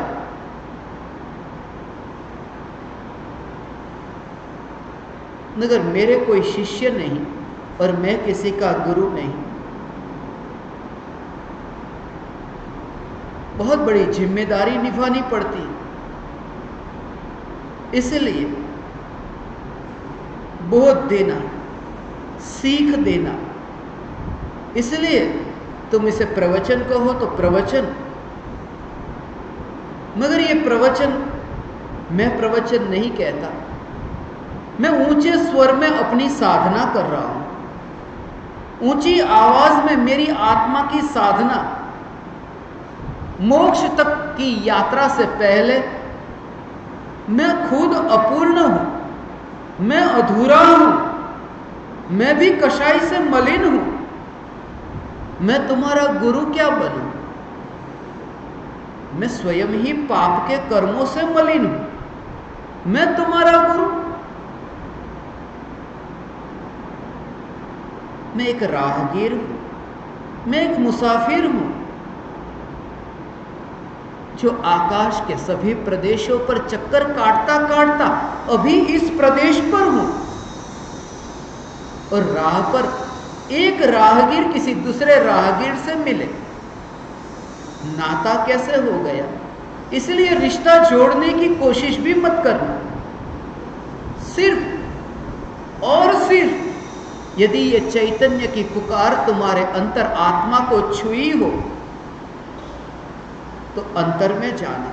मेरे पास ना आओगे चलेगा, अपने पास पहुंच जाना। मुझे शारीरिक रूप से न मिलोगे चलेगा, शरीर से पार होकर अपने से मिल लेना। सदा ये भावना पाओ कि एक राहगीर की भांति यात्रा कर लूं। सदा ये भावना पाओ मैं कि रोकना, कहीं मैं किसी का गुरु बनता हूं तो रोकना।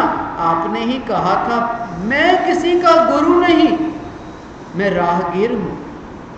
और उसमें जो मेरी यात्रा में ऐसी निष्कंटक पथ पर मेरी जो मुक्ति की यात्रा में जो आनंद है वो किसी का गुरु बनने में नहीं है।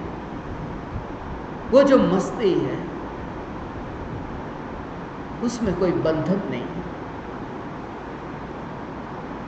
उसमें स्वतंत्रता है, उसमें अपनी मौज है।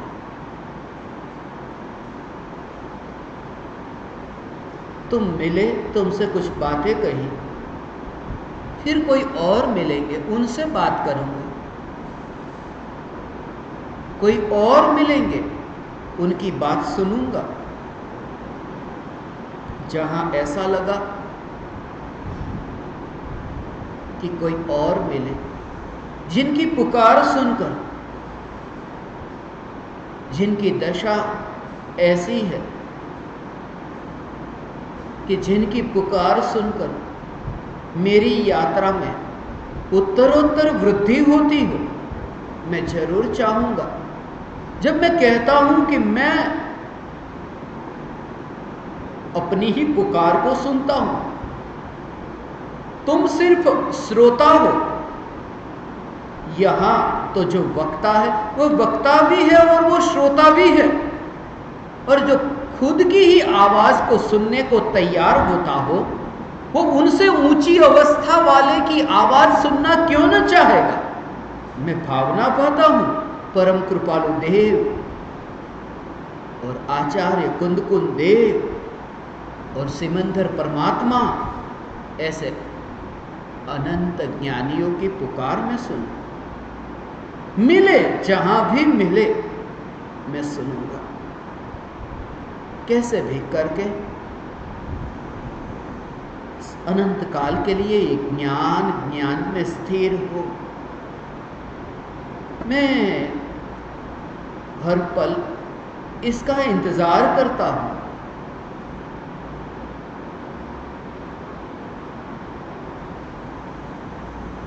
मैं तुम्हारा गुरु नहीं। जब तुम समझोगे तब तुम इसके भाव को समझोगे। जब तुम उस सत्ता का भाव समझोगे कि ये जो ध्रुव सत्ता है, जब तुम ये पढ़ते हो कि मैंने आपको शारीरिक तौर पर नहीं देखा, प्रवचन सुनकर आपको गुरु मान लिया है,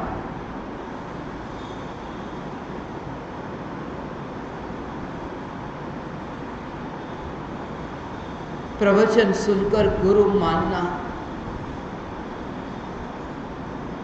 तो उस पर श्रद्धा नहीं की जा सकती। वो धोखेबाज हो सकता है कभी भी। बहुत से लोग ऐसे, वेद प्रकाश तुम पहले नहीं हो, जो ऐसी मीठी मीठी बातें लिख रहे हो। बहुत आए, इस जीवन में बहुत आए और गए, और उस अनुभव के बल पर मैं तुमसे कहता हूं, ये बातें सब मीठी मीठी है, इन बातों में मैं फंसूंगा नहीं।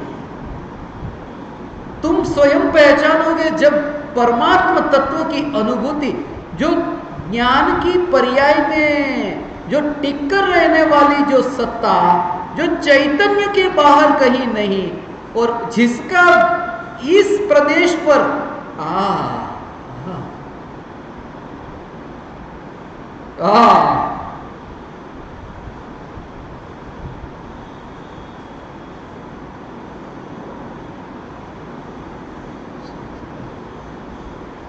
आकाश के प्रदेश भले एक हो, द्रव्य के प्रदेश एक हो, मगर लक्षण से भेद जानकर कि वो जो अनादि अनंत ध्रुव सत्ता और जो उत्पन्न होने वाले विकल्प की तरंग, इन दोनों के बीच में कोई संबंध नहीं।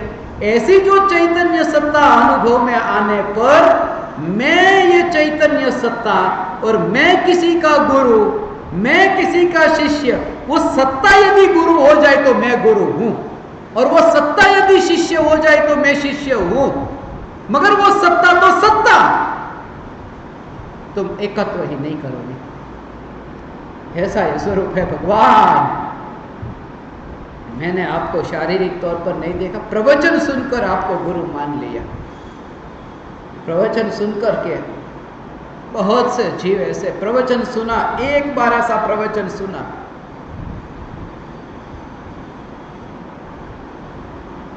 पहली बार, यहां मेरे सामने जितने बैठे एक बार सुना, ये जो 20 साल से बैठे हैं, पहली बार जब मैं मिला, बस यही बात सच्ची, एक बार ही सुना था, तुमने तो 7 दिन तक सुना। ये पुकार अहमदाबाद में, मुंबई में, अमेरिका में, सिंगापुर में, दुबई में इतने लोग हैं जिन्होंने कहा एक बार पहला प्रवचन सुना और आपको गुरु मान लिया। ये सब लंबी लिस्ट जो तुम्हें नहीं देखती, जो मैंने अपने गले में वो पहन करके रखी है, ये सब बोध की माला आज कोई दिखाई नहीं देता। ये मीठी पुकार करने वाले, इसलिए मैं धोखा अब न खाऊंगा, इसलिए मैं तुम्हें सावधान करूं कि मेरी झंझट में कम पड़ना, तुम अपना हित कर लेना, जो पुकार तुम सुनते हो उससे अपना हित कर लेना, मुझसे कोई रिश्ता जोड़ने की कोशिश मत करना, क्योंकि जिसके साथ तुम्हारा रिश्ता है उससे तो तुमने रिश्ता नहीं रखा, और किसी के साथ तुम्हारा रिश्ता नहीं, वहां रिश्ता जोड़ना चाहते हो। पर्याय का द्रव्य के साथ रिश्ता हो सकता था, उससे तो रिश्ता नहीं जोड़ा, और परद्रव्य से रिश्ता जोड़ते हो।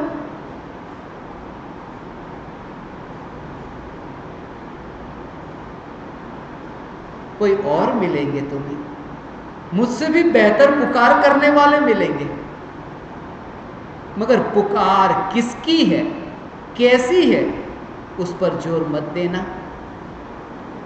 वो पुकार सुनकर के तुम प्रयोग करना, अंतर में शांति का एहसास हो रहा है, ये जो सुन रहे हो वो उधार तो नहीं, वो सत्य है, ऐसा अंतर में प्रयोग करके घटित करना।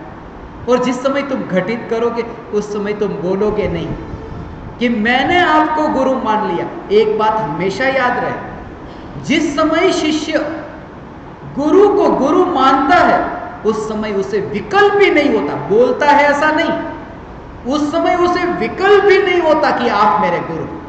बोलना तो दूर की बात, ये 4 बजे सम्यक दर्शन हुआ, तब 4 बजे गुरु की श्रद्धा हुई, और तब तो निर्विकल्प है, माने गुरु का विकल्प ही नहीं। जिस समय यह श्रद्धा हुई, ये माना कि ये गुरु गुरु, उस समय तो विकल्प ही नहीं।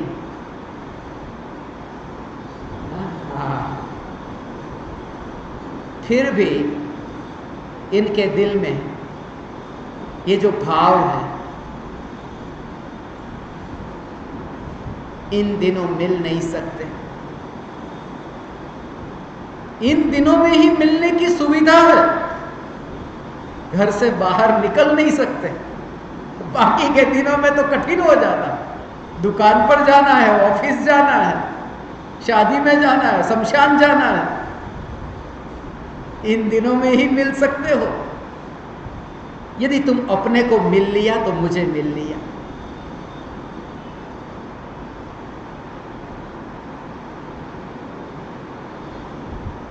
और कोई भी वैद्य दुखी क्यों होगा कि मरीज मेरे पास आना बंद हो गए? हाँ, लुटेरा होगा तो दर्द होगा, मगर जिसके पास मरीज आते ही रहते हैं, आते ही रहते हैं, वो तो सदा भावना भाई ये ठीक हो जाए। और सदगुरु वह है, मैं सदगुरु की बात कर रहा हूं, सदगुरु वह है जो वैद्य है, जो कहते हैं ये मरीज ठीक हो जाए। उन्हें फिक्र नहीं कि ये मरीज ठीक हो जाएंगे तो मेरे पास कौन आएगा। है आने वाले बहुत नित्य निगोद में ऐसी अनंत जीव राशि है, आएंगे बहुत मरीज है, मगर तुम ठीक हो जाना, भावना बताओ। ये सदगुरु की पुकार है। हे ज्ञान दीपक, हे चैतन्य परमात्मा, कैसे और साधना में आगे बढ़े और स्वयं को खोकर मिटाकर आप जैसी आत्मानुभूति हो। प्रयोग, स्वयं को खोकर अर्थात पर्याय में एकत्व तोड़कर छोड़कर, उसका भाव एकत्व।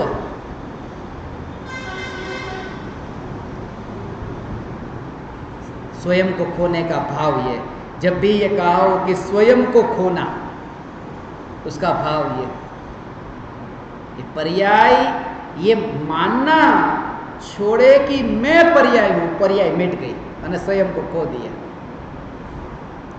स्वयं को खोकर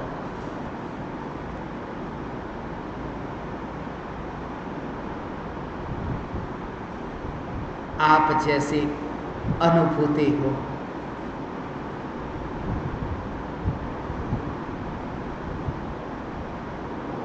दूसरों जैसी अनुभूति हो ही नहीं सकती, क्योंकि प्रत्येक की अनुभूति स्वतंत्र है, यूनिक है। एक का अनुभव एक का है, दूसरे का अनुभव दूसरे का है। मेरा अनुभव मेरा है, तुम्हारा अनुभव तुम्हारा है। मेरे जैसी अनुभूति तुम्हें न हो। मैं भी ये भावना पाता हूं कि मेरे जैसी अनुभूति अब मुझे न हो। मैं तो ये भावना पाता हूं कि सिद्ध परमात्मा जैसी अनुभूति हो, क्योंकि पंचम काल की जो अनुभूति है उसमें तो क्षायिक सम्यक दर्शन होता नहीं। क्या तुम्हें क्षायिक सम्यक दर्शन प्रकट नहीं करना? तो सिद्धों जैसी अनुभूति की भावना पाना, मैं भी उसकी भावना पाता हूं।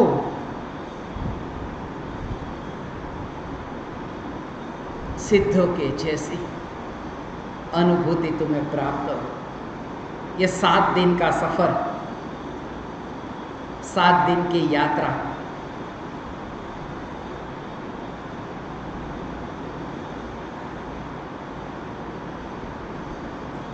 मगर सहज ही ये योग मिल गया उनको, किसी ने संपर्क दे दिया,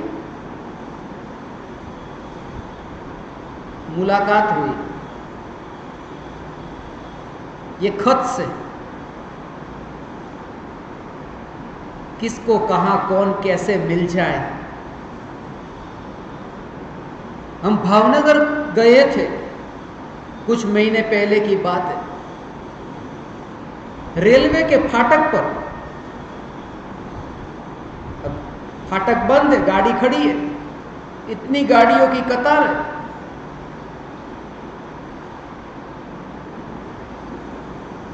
बाजू में किसी की गाड़ी निकली या कोई, उन्होंने हाथ ऊंचा किया, और कोई हाथ ऊंचा करे तो अपन ने भी हाथ ऊंचा किया।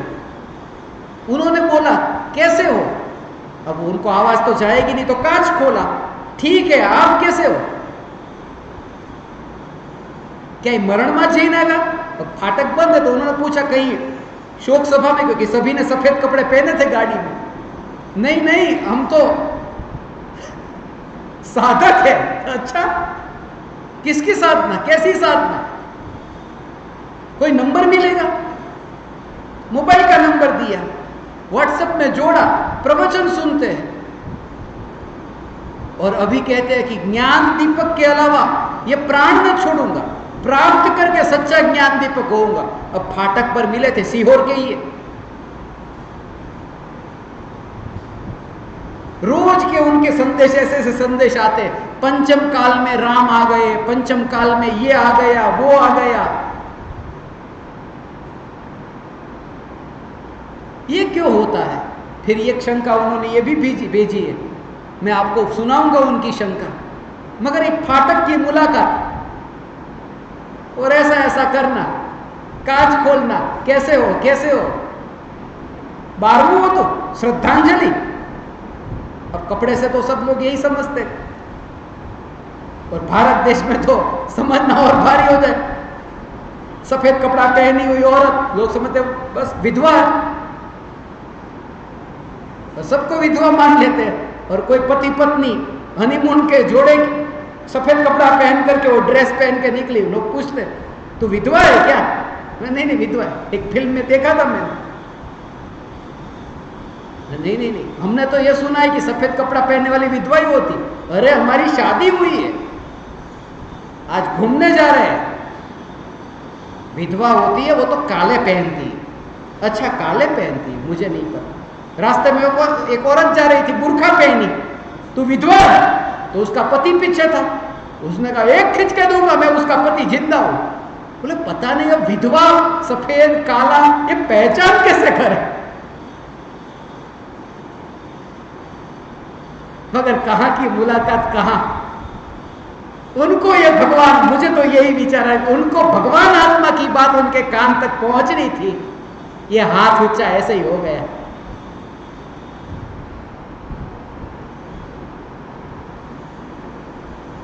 हे ज्ञान दीपक, हे चैतन्य परमात्मा, आज वेद प्रकाश जी ने जो अंतर के भाव से ये शंका पूछी, उस निमित्त से मेरा भी सत्संग हुआ। आज इतना ही।